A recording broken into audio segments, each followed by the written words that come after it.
U.S. President Donald Trump's administration opening a trade-related investigation with potential to reinstate tariffs. The U.S. Trade Representative Jamieson Greer saying a probe has been launched to look into excess industrial capacity in 16 major trading partners. Jamieson Greer flagging that China, the EU, India, Japan, South Korea are amongst those that may face these new levies. Other partners under investigation include Taiwan, Singapore, and Indonesia. Beijing has criticized these actions. The foreign ministry is saying a so-called overcapacity is a false proposition. Seoul working to ensure that its exporters will not face unfavorable treatment. Both Taiwan and Indonesia say existing agreements with Washington will guide their relations. Toni Waterman is tracking developments for CNA Live from Washington, D.C. Toni, this probe under Section 301, what are its implications? Well, this was really just the next phase in the president's trade war after that landmark Supreme Court decision came down earlier this year, when the justices said that the president does not have the power to unilaterally impose tariffs, something that he had done last spring. So it's unsurprising that these investigations have been launched, because tariffs have been this main pillar of Trump's economic policy. And he really wants to get these investigations over with before the temporary 10% tariff that he imposed after that Supreme Court decision expires in July. As you mentioned, this is an investigation into 16 major trade partners of the United States. Many of those countries are in Asia, and the U.S. is accusing them all of unfair trade practices that essentially undercut domestic manufacturing. The U.S. TR, Jamieson Greer, telling reporters that the U.S. believes these countries have developed production capacity that is, in his words, untethered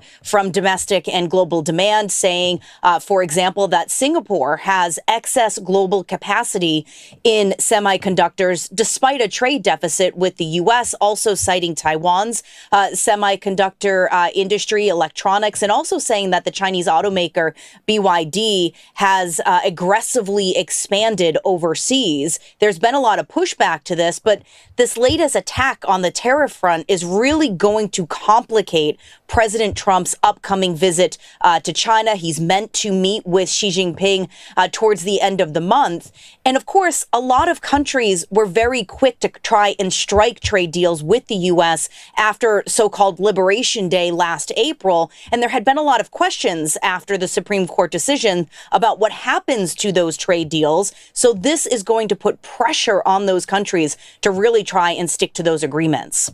We've got 16 countries today targeted under excess capacity.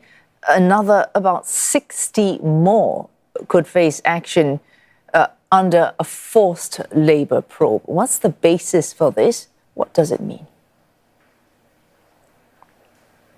Well, this particular probe is going to be looking into these countries to make sure that the U.S. isn't importing products that are produced with forced labor. Now, goods produced using forced labor is something that is already banned in the United States. We're not allowed to import those products. And this ban was actually just beefed up a couple of years ago, back in 2021, when Congress passed the Uyghur Forced Labor Prevention Act, which specifically targeted goods that are made in the Xinjiang region of China. And this included things like solar panels.